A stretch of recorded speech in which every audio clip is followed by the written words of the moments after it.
জাতীয় কবি জন্মবার্ষিকীতে তার সমাধিতে শ্রদ্ধা জানায় বিভিন্ন রাজনৈতিক, সামাজিক, সাংস্কৃতিক সংগঠনের নেতাকর্মীরা।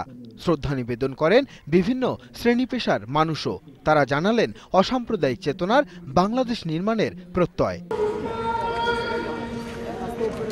শ্রদ্ধা জ্ঞাপন করেন সংস্কৃতিমন্ত্রী আসাদুজ্জামান নূর।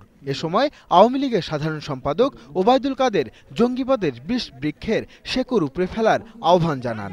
জনগণকে সঙ্গে নিয়ে অসাম্প্রদায়িক মানবতা চেতনা আমরা সকলে ঐক্যবদ্ধ হয়ে যদি এই বিষ বৃক্ষকে উৎপাটন করতে পারি, তবেই নজরুলের প্রতি আমাদের যথাযথ সম্মান, শ্রদ্ধা নিবেদন করা।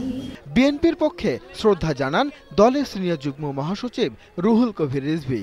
দুঃশাসনের বিরুদ্ধে নজরুলই প্রেরণা বলে মন্তব্য করেন তিনি। দুঃশাসনের মধ্যেও আমরা লড়ব। বিদ্রোহের মূলমন্ত্র আর সম্প্রীতির চেতনা ছড়িয়ে দিতে তার সৃষ্টিকর্মের অনুবাদের উদ্যোগ নেওয়ার আহ্বান জানান কবির নাতনি। পুরো রচনাবলীটি যদি ট্রান্সলেশনের মাধ্যমে আমরা বিদেশের কাছে পৌঁছে দিতে পারি, বিদেশি যারা নিপীড়িত মানুষ, নিপীড়িত জনগণের জন্যই তো কবি নজরুল, মানুষের কবি নজরুল। জঙ্গিবাদের কালো থাবা থেকে দেশ জাতিকে বাঁচাতে নজরুলকে আরো বেশি পঠন পাঠন জরুরি বলে মনে করছে বর্তমান প্রজন্ম।